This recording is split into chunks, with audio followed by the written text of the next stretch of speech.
O evangelho deste domingo, 3 de janeiro de 2021, dia da Epifania do Senhor, nos choca, nos sacode, nos perturba, nos questiona, nos joga na parede.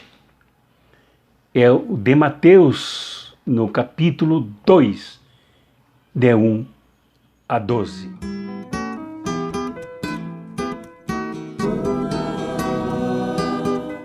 Neste trecho do Evangelho de São Mateus, capítulo 2, do versículo 1 ao versículo 12, vê-se um confronto que sempre atravessou a história e acentuou a sua contradição a partir do nascimento de Jesus até nossos dias. E quem é contado para descortinar este choque que nos coloca diante da necessidade de optarmos são os magos que visitaram Jesus. Os magos eram sacerdotes dos mistérios que amavam profundamente a natureza e, segundo alguns pesquisadores, eram pessoas que pesquisavam os astros, procuravam entender a mecânica do universo. E eles viram, segundo a história aqui contada por Mateus, eles viram esta grande estrela, que alguns depois, agora no século XX, diriam que na verdade era o cometa Halley. Mas eles viram uma grande estrela sem condições de defini-la melhor, e até mesmo o seu movimento, o seu percurso, tomando-a como um mistério, se dirigiram ao centro do poder para buscar explicações. O poder que também detinha os maiores estudiosos de religião e que poderia informar que estrela é essa e o que ela indicava e o endereço do que ela indicava. Os magos, que aqui em Mateus são assim tomados como atores principais deste capítulo 2, em Lucas eram os simples e humildes pastores, também de Belém. Aqui são os magos. A intenção de Lucas era uma e a intenção de Mateus é outra.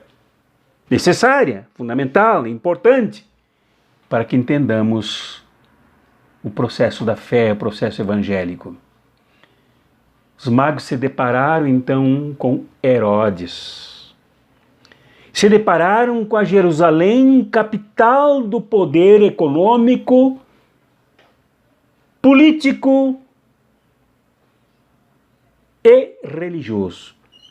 Ali estava a sede do representante máximo do Império Romano, muito festejado e reconhecido pelo Império Romano, que tinha a fisionomia apresentada pela violência de Herodes. E lá no encontro com Herodes, eles ouviram as indicações dos estudiosos da religião que servia a Herodes através dos fariseus e dos saduceus. Pesquisando aí o Velho Testamento, eles se encontraram com a estrela já indicada no Velho Testamento. E com Belém, essa cidade periférica, distante de Jerusalém, o centro do poder do Império Romano nesta região. Informados onde seria então, pela religião, já que eles também eram religiosos, embora não fossem judeus, eram do Oriente, isto é, de outras regiões do Oriente, se bem que Oriente aqui quer dizer lugar onde nasce o sol, lugar onde nascem as estrelas, a direção do nascente do sol.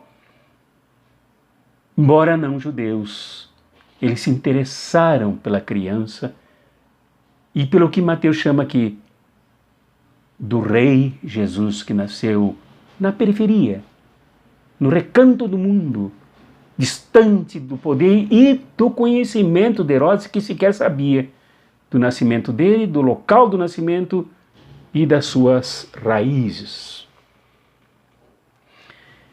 Nesse primeiro ponto aqui nós podemos identificar o encontro dos magos, o massacre que os magos enfrentaram em Jerusalém. Jerusalém, que não era só a capital de Israel, mas era uma verdadeira empresa de grandes negócios, transformando a religião, transformando o sinédrio, transformando o governo, transformando o templo, transformando tudo em negócios dos interesses de Roma. E negócios que aconteciam sob forte repressão. Repressão militar, das mais preparadas para massacrar o povo. Os magos se depararam com um Herodes que eles perceberam logo que era mentiroso, que se mostrou assim aparentemente afável. Dirijam-se a Belém, descubram onde está o menino e depois venham aqui me informar. Herodes poderoso, representante do império, submeteu o povo de Israel ao império, submeteu os mais humildes ao império, submeteu os mais excluídos ao império, submeteu as riquezas da região ao império romano. Não é por nada que esta região era uma região de pessoas muito doentes, que a lepra era a doença mais avassaladora, dolorosa e discriminadora de amplos setores da sociedade. Setores mais excluídos, mais esfolados da sociedade judaica, a sociedade israelita. O próprio povo era tremendamente doente. A trajetória de Jesus mais tarde mostrará o quanto ele percebeu que a doença era incentivada, era motivada pela força poderosa e destrutiva do Império Romano através da crueldade empreendida por Herodes. Herodes é conhecido nos evangelhos e bastante rechaçado nos evangelhos por no mínimo umas 2 ou 3 ações violentíssimas. Uma delas, esta de tentar perseguir Jesus. Outra delas foi a matança das crianças no sabor da perseguição a Jesus. E a outra delas foi o assassinato de João o Batista, quando Herodes, fazia orgia no palácio do governo. Batista desvendou a contradição, desvendou a mentira, desvendou a farsa que era o governo de Herodes e por isso perdeu a cabeça, foi decapitado e o sangue do profeta derramado. Era isso que representava Herodes. E os magos aqui acabam por revelar esta faceta extremamente violenta de Herodes. No entanto, Herodes não era só uma pessoa, um personagem, um governador, um tetrarca da região. Ele é valor, ele é representação do que é de pior entre os povos. Eu pensava aqui, antes de gravar, que se Herodes fosse o governante do Brasil, como foi governante na região ali de Israel, ele chamaria a lepra de leprazinha. Ele riria dos atingidos e contaminados pela lepra. Ele, se fosse no Brasil, chamaria a Covid de gripezinha também. Ele talvez até dissesse aqui no Brasil que ia precisar matar mais de 30 mil para corrigir esse país à luz do ódio, dos desvalores de Herodes.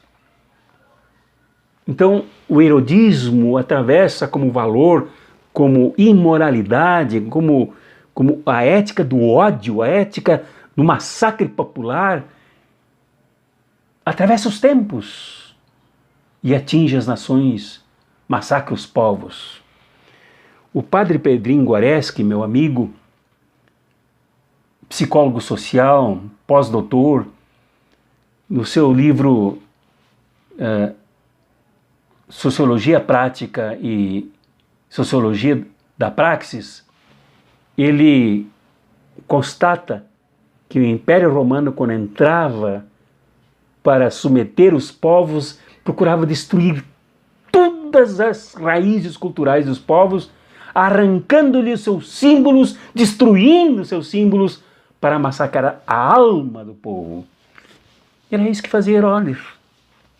É isso que fazia Herodes, a destruição do povo. E o mesmo ele queria fazer com Jesus, por isso ele queria a informação de onde Jesus estava. Então os magos perceberam a agenda de Herodes, que era uma agenda de derramamento de sangue, que era a agenda que, em vez de usar uma caneta para anotações, usava a espada, que era uma agenda que, em vez de anotar as programações de salvação do povo, anotava as programações do massacre, da morte, da eliminação do povo, sim, como queria eliminar Jesus. Esta realidade, o Evangelho é claro. São Mateus é claríssimo nos colocar que isto atravessa os tempos, que isto nos atinge hoje também, no Brasil e no mundo. Herodes está aí, está vivo, pronto a nos massacrar. Hoje o Herodes usa a contaminação para matar. Retira investimentos da saúde para matar. Retira incentivos e apoio para os hospitais, para o SUS, etc., para matar. Porque esta é a missão de Herodes. Mas, segundo ponto e último, os magos viram a criança, fizeram a comparação entre a criança, verdadeiro rei do reino que vinha trazer compaixão, justiça, paz para a humanidade, com aquele que fazia exatamente o contrário. Se dobraram diante do Jesus nascido, do Deus feito criança, do Deus choramingando por colo, por proteção, por segurança. E diante dele o presentearam. E depois, em vez de retornarem para dar informações para Herodes, coisa que os fariseus, coisas que os saduceus, coisa que provavelmente os sacerdotes do templo fariam, se tivesse visto Jesus, trariam as informações para Herodes, porque a religião estava comprometida com Herodes. Os magos que não eram desta religião seguiram por outro caminho, isto é, adotaram outra agenda. Agenda da vida.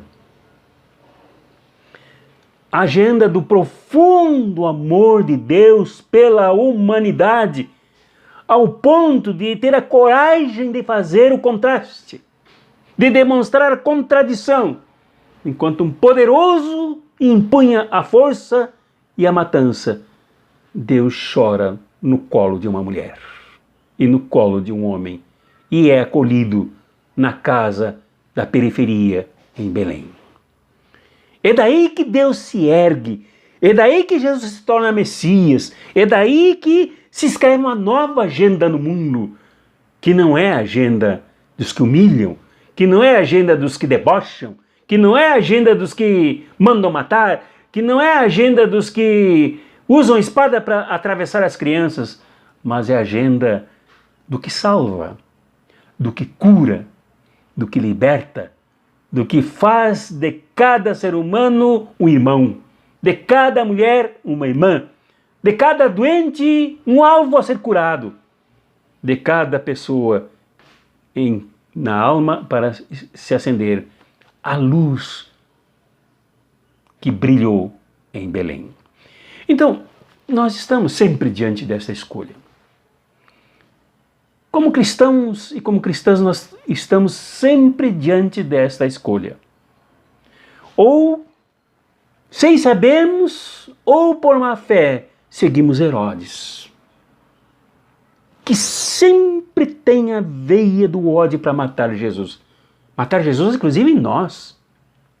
Se for possível, nos matando para matar Jesus em nós. O Jesus libertador, o Jesus periférico, o Jesus de Belém, o Jesus contra quem já se mentiu logo após seu nascimento. Ou seguirmos os caminhos de Herodes. Há pessoas que tentam fazer as duas coisas impossíveis de acontecerem juntas. Não é possível adorar Herodes, achar que Herodes é a autoridade de Deus, acolher Herodes como autoridade e seguir Jesus. Isto é impossível. Ou um ou outro. Ou visitamos Jesus e mudamos o rumo da nossa vida, mudamos a agenda da nossa vida, deixamos que o Evangelho escreva outra programação na nossa agenda existencial, ou continuamos com as páginas tingidas de sangue pela espada de Herodes. Esta é o nosso dilema. E isto é real. Muitos embarcaram no Herodes pensando que serviam a Jesus. Outros não se encontraram com Jesus em Herodes e se perderam. Outros ficam com Jesus, mas deu olho em Herodes. É preciso que nós nos firmemos nessa perspectiva, neste caminho de volta, que não passa por Herodes de maneira nenhuma, que não presta contas para Herodes de maneira nenhuma, que não compartilha informações com Herodes de maneira nenhuma, mas somente para Jesus. Que esta seja a tua experiência, meu irmão e minha irmã.